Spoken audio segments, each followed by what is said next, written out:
(2013년) 김학의 전 법무부 차관 성접대 의혹 사건 다들 기억하실 텐데, 김학의 전 차관이 불법 출국을 시도하다가 저지가 됐는데, 그 저지를 불법이라고 해서 당시 법무부 출입국 관리 본부장이 기소가 됐었죠. 차규근 전 법무장 모셨습니다. 안녕하십니까? 네, 안녕하십니까? 그러니까 김학의, 다들 당시 언론에서 보도하기로는 잘했다, 해외 법망을 피해서 해외로 도피하려던 걸 막아냈다, 그렇게 보도했단 말이죠. 그렇습니다. 검찰 내부에서도 다행이다, 예. 그냥 나갔으면은 큰일 날 뻔했는데 출국 금지가 돼서 정말 다행이다라는 것이 검찰 간부들의 평이었습니다. 그리고 그 당시에 이제 법무부 출입국 관리 본부장이셨기 때문에, 예, 그렇습니다. 예. 그 실무를 총괄하시는 분이었는데, 예, 예. 그런데 이게 어느 날 갑자기 불법이라고 네네. 기소가 되셨어요. 2년 전에 뭐 갑자기 수사를 받고 그러니까 기소가 돼서 한 지금 1심 재판까지 받고 항소심에 계류 중에 있습니다. 1심에서는 무죄 받으셨죠. 예, 1심에서는 무죄를 받았습니다. 근데 어떤 제목으로 기소가 되신 겁니까, 당시에? 뭐 개인정보보호법 위반, 뭐 직권남용, 권리행사 방해, 뭐 변작 공전자기로 행사는 좀 여러 가지, 뭐 허위 공문서 행사, 뭐 이런 여러 가지 죄명을 붙여가지고 그러니까 기소가 됐었습니다. 출국해도 되는 사람을 네네네. 어떤 문서를 만들어가지고 출국 못하도록 만들었다, 뭐 이런 거잖아요, 한마디로. 예, 쉽게 말해서 뭐 그런 네. 예, 출국하도록 내버려 뒀어야 되는데, 네네네. 뭔가 불법으로 문서를 작성해가지고 네네네. 없는 권한을 써서 못 나가도록 했기 때문에 이게 진짜 황당한 거였거든요. 뭐 검찰의 기본적 기소의 어떤 논리는 그렇습니다. 예. 그래서 그 당시에도 다들 황당했었어요. 아니 그러면 김학의 전 차관을 그 몰래 출국하도록 내버려 뒀어야 한다는 말이냐, 다들 그렇게 생각했는데, 그런데 이제 그렇게 기소가 되셨고, 그리고 같이 기소가 된 사람들 다 무죄가 났어요. 사실은 무죄가 날 줄 알았어요. 그때도 알았는데 도대체 왜 이러는 걸까 궁금했었는데, 근데 결국은 나중에 보니까 청와대 민정비서관하고 엮어가지고 청와대 쪽을 치려고 했던 거 아닐까, 이렇게 이제 생각하고 있어요. 이광철 민정비서관이 같이 예. 기소돼서 재판을 받고 있습니다. 그렇죠. 예. 청와대 쪽을 문제 삼으로 했던 걸까? 이렇게 지금도 완벽하게 이해는 안 돼요. 도대체 왜 이거를 기소를 해서 그 막은 사람들을 괴롭혔는지. 그런데 이제 무죄를 받으셨고 1심에서 무죄의 논리는 재수사가 임박했는데, 재수사 임박한 상황이었죠. 예. 임박했는데, 그래서 수사 대상이 될 것이 확실한 사람이니까 출국 시도를 저지한 것은 정당하다, 그래서 무죄 나온 거잖아요. 예, 이번 1심 판결문의 예. 취지는 그렇습니다. 굉장히 상식적인 판결인데, 그런데 거기서 그치지 않고 지금 이제 본부장님이 아니시고 직위 해제됐다가 다시 그 소송 통해서 복귀하셨죠. 네, 작년 그 한동훈 법무부 장관께서 취임하자마자 네. 저를 이제 그 장관 정책 보좌관으로 발령을 내면서 동시에 직위 해제를 했습니다. 예. 그리고 제가 이제 바로 취소 청구 소송을 제기를 했고, 별도로 네. 1심에 무죄 판결 받은 다음에 집행정지 신청을 했는 게 다행히 이제 받아들여져서 4월 말부터는 다시 연구위원으로 연구위원. 복귀를 한 상태입니다. 자, 그럼 연구위원께서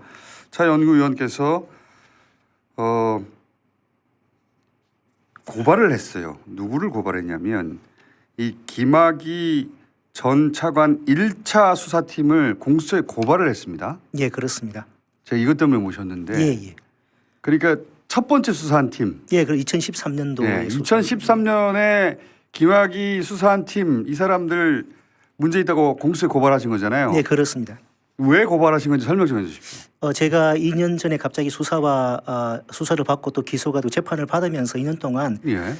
이 문제의 근본 원인이 예. 그 1차 수사팀이 아. 제대로 수사를 하지 않았기 때문에 맞죠. 이런 엄청난 사회적인 예. 논란과 비용이 소모되고 있는 것이 아닌가. 아하. 재수사단 검사들도 많이 뒤늦게 그때 발족한 재수단 투입돼 가지고 고생을 많이 했거든요. 예. 뭐 저 개인적으로도 그렇습니다만은 항상 거기에 대한 의문이 있었습니다. 1차 수사를 도대체 어떻게 했길래? 예, 그렇습니다. 네. 그래서 재판 과정에서 법정에 제출된 증거나 그 옛날의 언론 보도 그리고 2년 전에 그 당시 민간위원으로 활동하셨던 그 박준영 변호사라는 분이 계십니다. 예. 그분이 또 일부 언론에 대검 과거사 진상조사는 최종 보고서를 제보를 해서 네. 일부 언론에서 기획 심청 기사도 나오고 이렇게 한 적이 있는데 그 관련되는 내용들을 종합적으로 보니까 이 특가법에 특수직무유기죄라는 조항이 있는데 2013년도 당시 이미 그 특가법상 이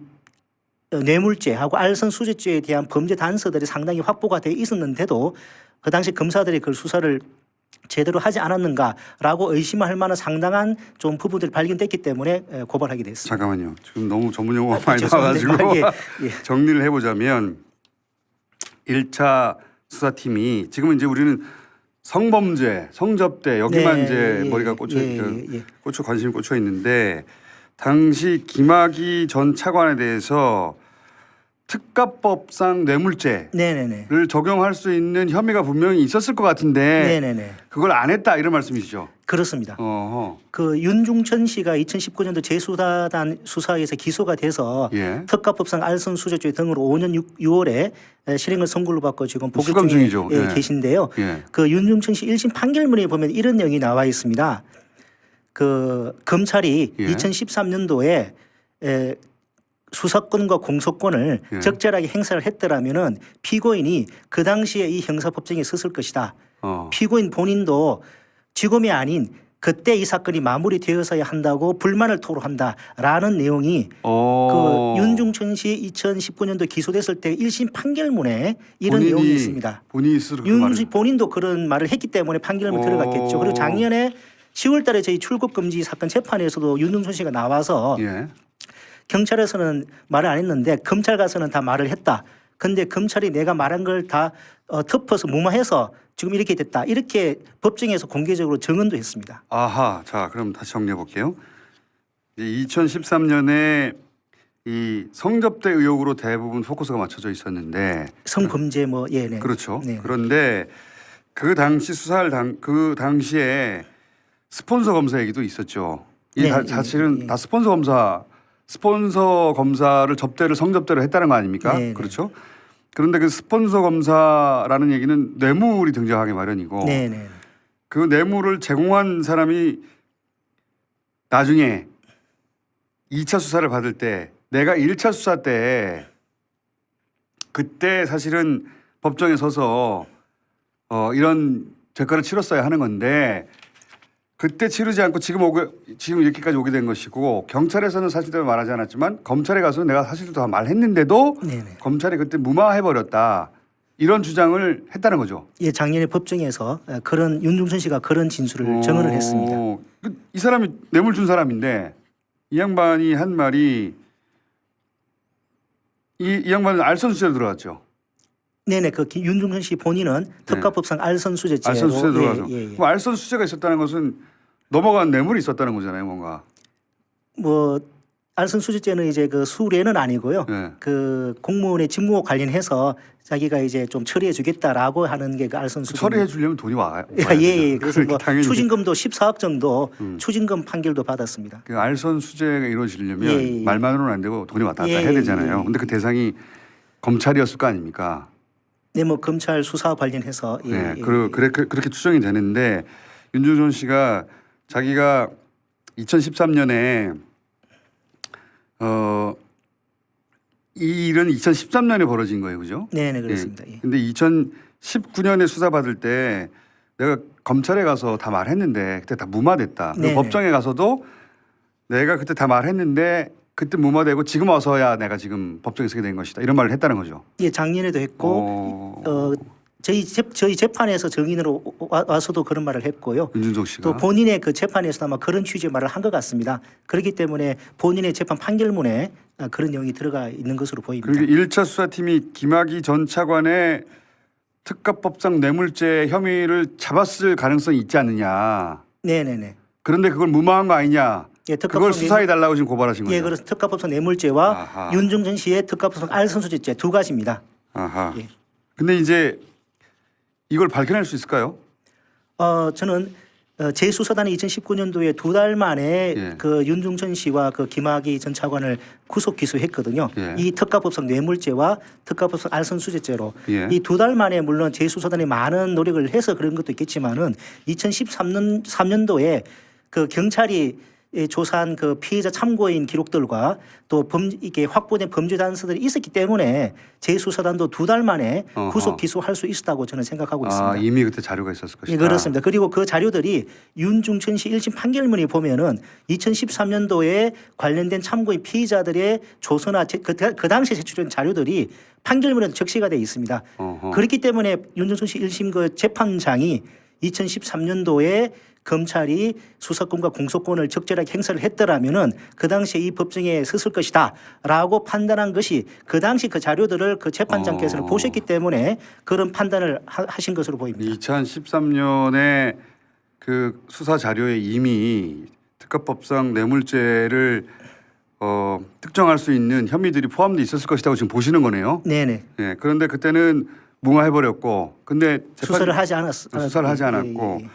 재판장이 나중에 보니까 이런 거 있는데 이런 거 있어서 제대로 수사해서 기소했으면 그때 끝났을 일이다라는 네네네. 말도 했다고 하니 예. 그걸 단서로 해서 지금 그러면 2013년에 그걸 알고도 제대로 수사를 안 한 사람들을 처벌해 주시오. 그게 바로 그 특가법상 15조의 특수직무유기 조항입니다. 아하, 죄를 범했는데 예. 그걸 알고도 예. 직무를 다하지 않았다. 모든 죄는 아니고요. 예. 특가법상에 규정된 죄를 범한 사람을 인지하고도입니다. 아하. 그런데 특가법상 뇌물죄와 특가법상 알선수재죄가 2조 3조에 있습니다. 아하. 그 죄를 범한 사람을 인지를 하고도 인지라는 아하. 것은 정황을 인지하는 것이지 정황 인지하는 것입니다. 그럼에도 불구하고 2013년도에 수사를 하지 않았다. 그것이 검사로서의 형사소송법 195조에 따른 범죄 수사의 의무를 하지 않았다라는 그런 요지입니다. 아, 딱 그런 조항이 있군요. 예. 그렇습니다. 예. 특가법상 뇌물죄 알고도 그냥 넘어갔잖아, 니네들 예. 수사팀 그런 예. 거 같은데 네네네. 그런 거 같은데 이 사람들 수사해 주세요라고 고발하신 거네요. 그렇습니다. 요거 공소시효 남았습니까? 2013년이니까 2013년도 저 11월 중순경에 그 불기소 처분이 있었습니다. 아하. 그러니까 뭐 그 시점을 기준으로 한다 그러면은 한 4개월 정도 남은 셈입니다. 아 그러네요. 이렇게 접근한 건 처음이에요. 보니까 그렇습니다. 예. 예 지금까지 성접대를 왜 못 잡아내느냐. 네네. 그리고 그 뻔한 동영상 그 얼굴 왜 못 알아보느냐 이런 얘기만 했었는데 그때 당시 수사를 해서 충분히 기소할 수 있는 특가법상의 혐의가 있었는데 검사들이 봐줬다는 거 아니잖아요. 봐줬다는 거 아닙니까? 그런 지금? 의심을 하고 있습니다. 그런 의심을 하시는 예, 것이고 예.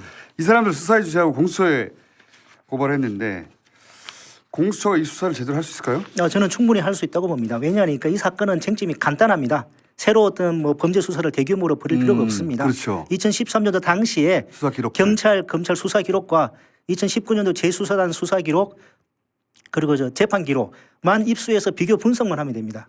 한두 달만 해도 충분히 성과를 올릴 수 있다고 생각합니다. 어허. 그리고 아까 윤중천 씨 1심 판결문을 다시 한번 말씀드리는데요. 그 재판장께서도 그런 흔적들을 이게 그 인지를 했기 때문에 판결문에 2013년도에 검찰이 수사권과 공소권을 적절히 행사를 했더라면은 네. 그 당시에 이 형사법정에 섰을 것이다라고 판사님께서 그렇게 판결문에 적을 수 있었다고 봅니다.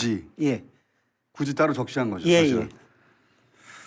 그런데 지금 윤준성 씨가 아니라 그 김학의 씨는 대부분 무죄가 됐잖아요. 네, 일부 혐의는 뭐 공소시효 도과로 면소됐고, 예, 예. 예. 그리고 또 일부는 범죄 증명이 안 된다고. 네, 그렇습니다. 그래서 결국 무죄가 돼버렸지 않습니까? 예, 예. 근데 지금은 김학의 씨를 문제 삼는 게 아니라 김학의 씨를 수사했던 수사팀을 문제 삼으신 거예요 지금. 예, 그렇습니다. 예. 예. 왜 그때 받아서 이 모든 사단을 일으켰냐. 네, 그것이 모든 문제의 근원이라고 생각합니다.